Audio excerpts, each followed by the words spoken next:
អំណាចរបស់តកូលហ៊ុនគឺមានសស3សស1គឺជាសសនយោបាយសស1គឺអំណាចតាមរយៈរដ្ឋធម្មនុញ្ញគឺមាន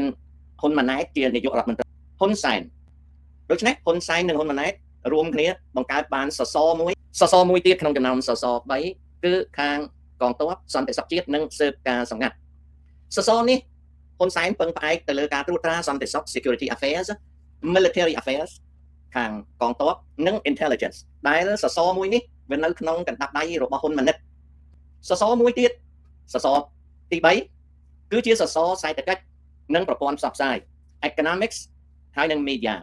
សសនេះមានការរាយការណ៍ការស៊ើបអង្កេតព័ត៌មានអន្តរជាតិការបង្ហាញអាជីវកម្មធំៗដែលវិញត្របាញ់ភ្ជាប់នឹងតកូលហ៊ុនមានគ្នាដែលនៅក្នុងនោះតកូលហ៊ុនមួយឈ្មោះហ៊ុនម៉ាណាដែលត្រួតត្រាលើក្រុមហ៊ុនប្រមាណជា20ទៅ30ក្រុមហ៊ុនហើយនឹងត្រួតត្រាលើដីអាជីវកម្មរាប់សិបម៉ឺនហិកតាព្រមទាំងបរិវាររបស់តកូលហ៊ុននៅក្នុងផែនអង្គការដែលរៀបចំដោយជំនិតតកូលហ៊ុនឈ្មោះលីយ៉ុងផាត់និងក្រុមសេដ្ឋីក្រៅរង្វង់អង្គការដែលរៀបចំដោយជំនិតរបស់តកូលហ៊ុនគឺគិតមេងនិងសេដ្ឋីក្រៅប្រព័ន្ធមួយចំនួនដែលពាក់ព័ន្ធតាក់ទងនឹងខ្សែស្រឡាយតកូលហ៊ុនคล้ายទៅជាសសមួយទៀតហៅថា economic and media pillar សសគ្រប់គ្រងសេដ្ឋកិច្ចនិងប្រព័ន្ធផ្សព្វផ្សាយអញ្ចឹងតាក់តែងអំណាចគាត់ណាកម្លាំងនៃអំណាចរបស់តកូលហ៊ុនណាកម្លាំងនៃអំណាចតកូលហ៊ុនមានចំណុចខ្លាំងដូចតទៅ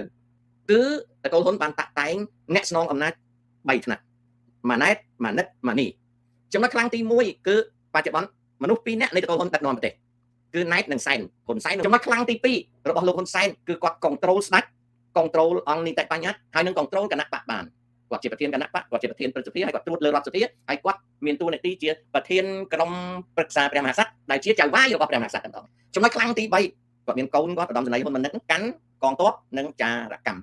ចំណុចខ្លាំងទី4របស់គាត់គឺគាត់កាន់សាជីវកម្មអំណាចការចាញ់អាជ្ញាប័ណ្ណការចែកដីធ្លីការធ្វើអ្វីៗនៅក្នុងទីថ្នាក់សេដ្ឋកិច្ចពាណិជ្ជកម្មនិងអ្វីៗទាំងអស់គឺនៅលើដៃគាត់ដោយមានហ៊ុនម៉ាណែតជាកូនស្រីគាត់មានគិតមេងមានលីយ៉ុងផាត់និងមានបរិវារដតីទៀតរាប់ពាន់នាក់តែគាត់ចងក្រងជាចំណុចខ្លាំងទី4របស់គាត់ឃើញហើយថាតកូលហ៊ុនមានហ៊ុនសែនប៊ុនរ៉ានីហ៊ុនម៉ាណែតហ៊ុនម៉ាណិតហ៊ុនម៉ានីហ៊ុនម៉ាណាហ៊ុនម៉ាលីជា small item ជា very little baby of the family which are not controlling any power or influence ប៉ុន្តែម៉ាណែតម៉ាណិតម៉ានីនិងម៉ាណាគឺ control កិច្ចការសំខាន់នេះគឺជារូបភាពដែលបង្ហាញឲ្យដឹងពីខឿនអំណាចរបស់